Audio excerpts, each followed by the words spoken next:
Berkunjung ke Tribun Timur, PJ Gubernur Bahtiar paparkan tugasnya selama di Sulsel. Penjabat Gubernur Sulsel Bahtiar Baharudin bertamu ke kantor Tribun Timur, Jalan Cendrawasih nomor 430 Kota Makassar. Bahtiar Baharudin menggantikan Andi Sudirman Sulaiman memimpin Sulsel.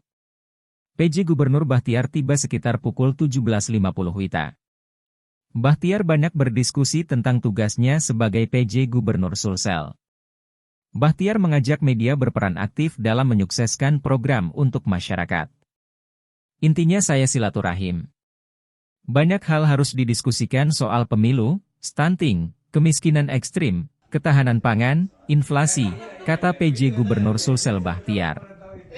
Dirinya optimis tugasnya sebagai PJ Gubernur bisa tercapai.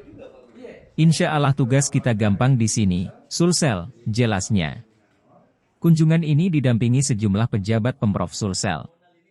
Ada asisten satu bidang pemerintahan Pemprov Sulsel Muhammad Rashid.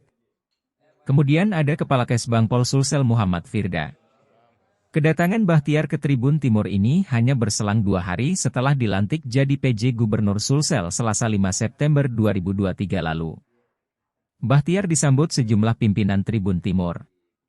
Antara lain Pemimpin Umum Tribun Timur Andi Suruji.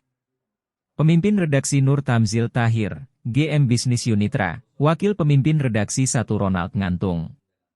Wakil Pemimpin Redaksi 2 AS Kambie, Manajer Iklan Dedi Pakiding, News Manager Imam Wahyudi, Koordinator Liputan Abdul Aziz Alimudin.